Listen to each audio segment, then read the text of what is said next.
Make your very first quilted pillow cover with this super easy pattern. Now first you will need 5 different colors for your stripes, which I am going to go with a retro theme color palette and a background color. Now I am making 2 pillow covers here today, but I will have the written instructions for one pillow cover in the link down below in the description. But let's get started, and you are going to cut your stripes in the following order: a 5.5 by 20-inch rectangle for row 1. For row 2, a background 1.5-inch by 20-inch rectangle. Row 3, a 2.5-inch by 20-inch rectangle.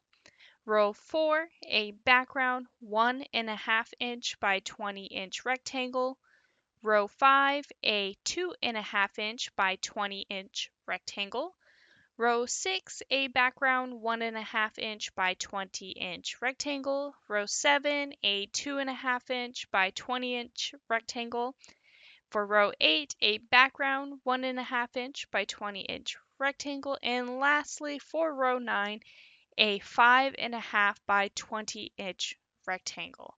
Now, don't worry, I will of course have all of this written down in the instructions down below. But once everything's cut and put together in this order, you're just going to sew all of your rows together with a 1/4-inch seam allowance. And next, we are going to quilt it.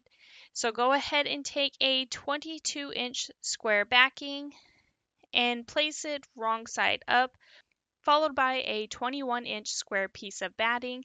Now, this does not need to be exact measurements, just something that is larger than your quilt top. So feel free to use up your scraps if you have any laying around. But next, you're just going to place your quilt block on top, which is the pretty side up.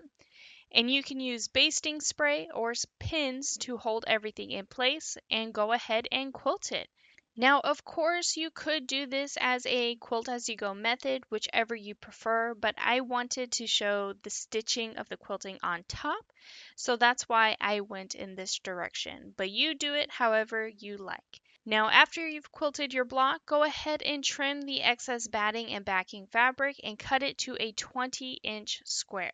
Now, let's go ahead and create the envelope backing, and that is with a 11-inch by 20-inch rectangle. On the longest side, which is the 20-inch long, go ahead and take the ruler and using a fabric marking tool, measure a 1-inch line that is 20 inches long from the raw edge. Now you're going to take the raw edge and fold it up to that 1-inch line that you just drew, and then go ahead and iron it down. Now you would be creating a 1/2-inch fold. Now next you're going to fold it over one more time, which is another 1/2 inch to cover that raw edge, and then go ahead and iron it down flat. And then lastly, you're going to sew about 1/8 of an inch away on both sides of the folds that you just created, so you can kind of give yourself a lovely hemmed look. Now you can use decorative stitches on your sewing machine as well, whichever you prefer. But go ahead and hem those edges down to hide those raw edges. Now you're just going to repeat the same thing but to the 16-inch by 20-inch rectangle.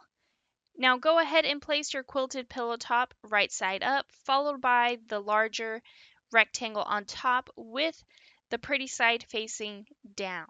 Now you're going to place this either towards the top or the bottom, whichever you prefer, as long as your hem is towards the center of your pillow form. Then you're going to take the smaller rectangle and place it on top of those two, with the pretty side once again facing downwards. Now, once again, keep your hems towards the center, and this will of course overlap the previous piece, and make sure all of your raw edges are lined up all around the square. And once you've done so, you can pin everything to hold everything in place, but go ahead and sew a 1/4-inch seam allowance around the square just to secure everything down. Now this is optional, you don't have to necessarily do this, but since you have raw edges exposed, you can use a tight zigzag stitch around your raw edges to hold everything in place, or if you have a serger, then go ahead and serge the edges of your quilted pillow. And lastly, go ahead and turn that pillow cover right side out and give it a good press along the edges. And then go ahead and insert a 20-inch pillow form and you are done. Now, I do hope you have enjoyed this quick tutorial of how to make a quilted pillow cover.